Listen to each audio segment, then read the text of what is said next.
Chapter 5. More Facebook snooping. Shortbread Gate. A Trump International Golfing Scotland cock-up. However much Trump likes to say whatever pops into his big brain without regard for consequence, however much he wants his version of free speech at universities to the point of threatening federal funding cuts, Trump International Golfing Scotland won't brook any self-expression of staff, or in this case staff's acquaintances, it doesn't like. Mr. President has just threatened universities in the States with funding cuts if they curtail freedom of speech. No one in the White House had the impudence to point out that the First Amendment right carries with it a set of exemptions, or that hate speech is linked to increased violent crimes. Ironically, the free speech-loving Trump organization is pretty keen to gag anyone who'd speak against it. Someone at Trump seems to spend a great deal of time on social media, whether spying on bloggers and journalists or ensuring staff stay in line. One Trump chef's Facebook profile page got him the sack. The chef told the press that an acquaintance had put a photo of a shortbread that looked like a penis on the hapless cook's Facebook page. The chef was sacked immediately, and in trying to get the back pay, which he claimed he was owed, he came to Aberdeen Voice for help, which we were happy to give him. Alas, while it seems he did get his full pay, it was conditional on him never speaking to the paper again, we understand. There seems to be an obsession with things phallic in the Trump organization. Giant flagpoles from Florida to many, oversized clocks on the many links, sharing the incorrect time more often than not, to people who have mobiles and who wear Rolexes.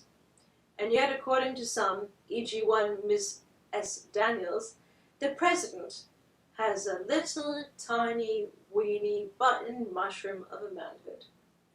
Perhaps the shortbread biscuit was somehow more phallic and more relevant on a chef's page than the phallic flagpoles and clocks dotting the course? A Freudian psychologist should be consulted. The chef wasn't there when the biscuit was baked. He did not post the photo. As happens often, it was put on his Facebook page by someone else. Ms. Malone, unaccustomed to seeing this type of thing, was said to be apoplectic, a condition not entirely foreign to her. They took him off his rota, and when he showed up for work and asked why, HR confronted him with page after page of screenshots printed from his Facebook account. Those free speech-loving Trump HR people don't like anyone exercising it when it doesn't go their way. He was fired over a biscuit someone else baked. The legality of this seems very dubious. Whenever the news seems to be controversial, it's going to be to appear in the news media tagged with, quote, a Trump spokeswoman said, and not Sarah Malone's name. So it proved to be with the Trump spokeswoman's response as reported in the Daily Mail. Quote, a spokeswoman for the Trump's organization said, quote, we make no apology for terminating the contracts of a number of individuals for gross misconduct on our property. Our property? Did someone use her PC to post the shortbread pic? Does Trump own Facebook now? But I digress. Quote, we offer a world-class service and customers in our hotel, restaurant and golf complex are our number one priority. We will not tolerate unprofessionalism of any kind, and so we took immediate action to protect the interests of our business and guests, unquote. Gross misconduct, unprofessionalism, amazing attention to detail those Trump HR people have. If only the mechanic applied to the owners and high-ranking employees, not least certain security guards. More on that later. Mr. Trump has been caught in thousands of lies, according to the New York Times and other news outlets. He has called for violence against the press and others. He's insulted virtually every minority group there is. But the guests don't care about that. They would instead find out the names of kitchen staff, Google their social media, and freak out if they saw a shortbread that looked like a willy.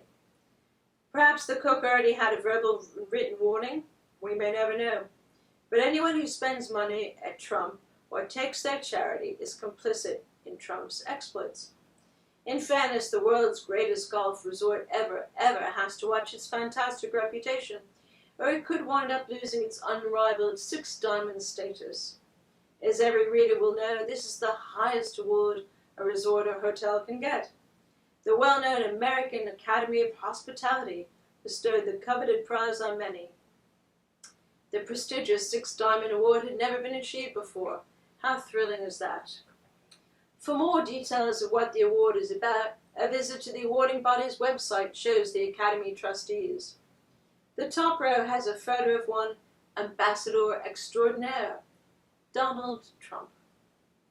Precisely how the epic wins of maintaining the snow-white purity of Trump International Golf links Scotland's reputation by firing the chef and winning the 6 diamonds will be covered in the Sorrel Bates book, which will be a delight to read.